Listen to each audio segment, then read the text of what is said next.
Welcome to Absurdly Nerd. Today we're going to do a full review on Kirby. Well, me and Merle are going to ask questions, and Eric's going to be the one doing the review. So Thursday night, I rolled credits pretty early in the morning. I played it for about 3 hours straight.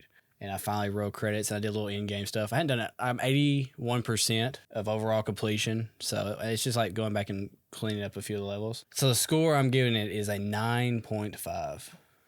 Oh, so close. Might as well just make it a 10. I thought about it, but it comes down to Kirby being really slow as far as movement, which is a choice. I mean, it's a good choice. Yeah. It works until you fight a boss where your whole thing from the boss is either run or dodge, and you can't move fast enough to get away of the attacks. Yeah. And then that's annoying, and it gets very annoying, especially in the last boss fight where it's constantly coming at you and you're trying to dodge and you're so slow.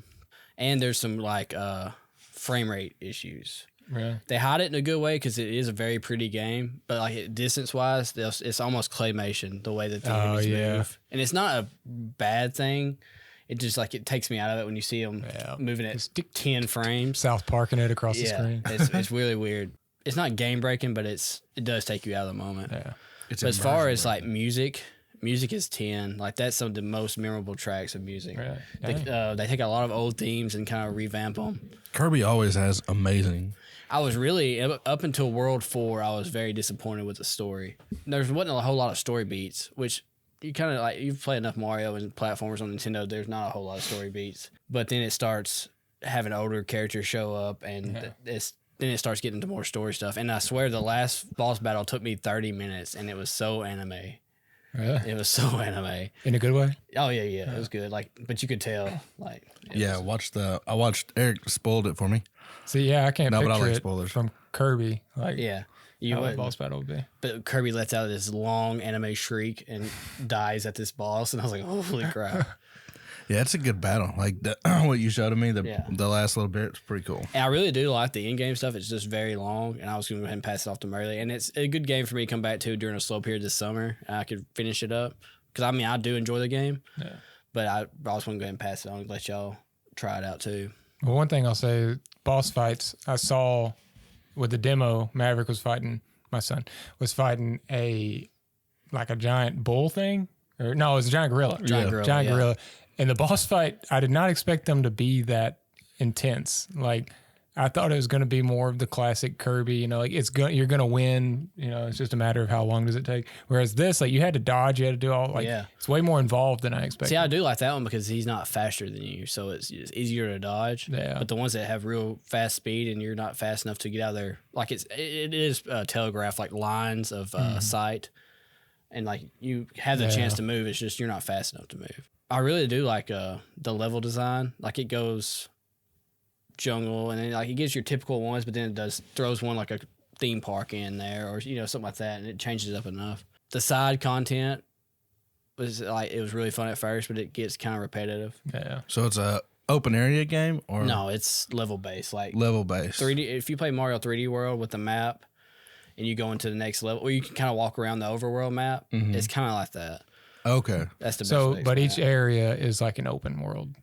Once you start the level, it's open world. Okay. Yeah. There's no like, it's a linear path kind of, but you can freely move. So it's basically like Super Mario Odyssey, where you're going to these areas. Kind of, but just like smaller base things. Okay. Yeah. There's a more linear path through them. Yeah. Okay. Yeah. But like, I would say every level has a really cool set piece, and it's never like, well, that was level just for level's sake. Like all of them feel like they were, something important happened or something cool happened. So, I mean, I really enjoyed this game. I was leaning towards 10, and I came back off of it just because of the few errors and stuff I've had. Yeah. This is the most fun I've had with a Nintendo game since, I mean, Animal Crossing is fun in a different way, but as far as like Luigi's Mansion 3 is a standout, and then, of course, Breath of the Wild and Odyssey. But this right here is up there with those, to me.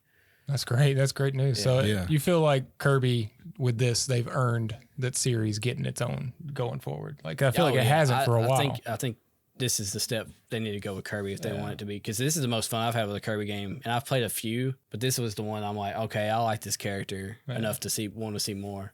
In a way that like I wanted to get into Metroid Dread when it was kind of a revamp of Metroid that came out, and I just couldn't get into it. But this right here was easier for me to get behind a new mascot or not a new mascot, but an old mascot for Nintendo that hadn't been around for a while. Yeah, and an interesting twist on it. Yeah.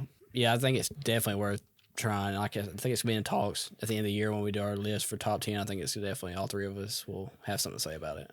Yeah, I'm looking forward to playing it. Me too. So you think it's a must buy. So it's up there with like Odyssey. I definitely think if you like Mario Odyssey, Mario 3D World, platformers, I think it's definitely a must buy. Like it's not as challenging as Odyssey, like in-game Odyssey. Like none of it has overwhelmed me with like I just can't beat this. Like none of that. Yeah. You didn't get to try the co-op or anything, did you? Didn't get to try the co-op, but that is a negative from what I hear.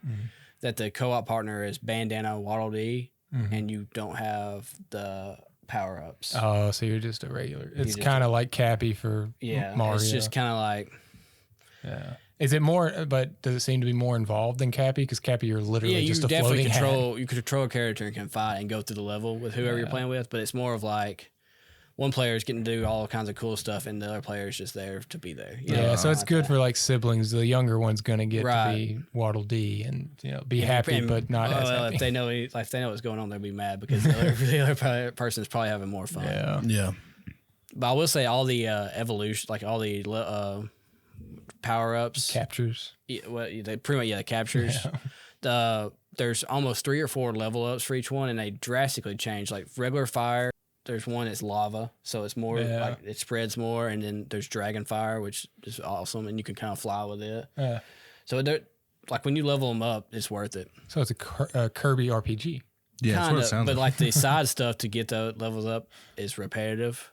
Like it almost reminds me of if you did the Super Mario Sunshine, the levels where you kind of go into a different world and it's like mostly platform. It's kind of like that, but they're time based and it's. I mean, they're not bad, but they're not like stand out to me at all. Right? Yeah, it's just a thing, and I bet there's a lot of them. So by the time you've done at least 30. Yeah, by the time you've done the 10th one, I feel like I've seen this. I've done all of them, and it's just like they were a drag. I did. Because there for a while I started skipping them, and I was like, no, if I skip them now, I'll never do this many again. Like, so I started going back and doing them. Just get it out of the way. That's what it felt like. And then the in-game stuff is really cool. I don't want to spoil it, but you get to go back to do the levels, but there's a twist on it.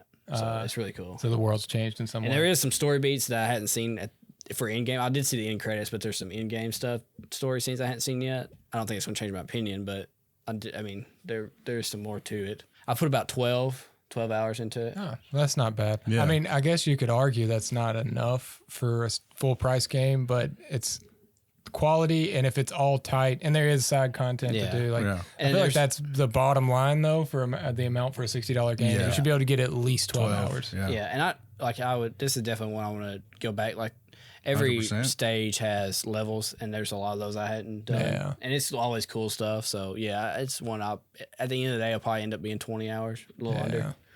I mean, it's the trappings of comparing games because you look at a game like Breath of the Wild is the same price, and that's hundreds of hours you can get out of it. So like, it's hard. You can't really do that. They're just different things. They're built differently. And if they were trying to stretch it into longer, it probably wouldn't be as high for you. I say, I think they did a good pacing. Like, I was always excited to go to the next level or next world or anything. Yeah.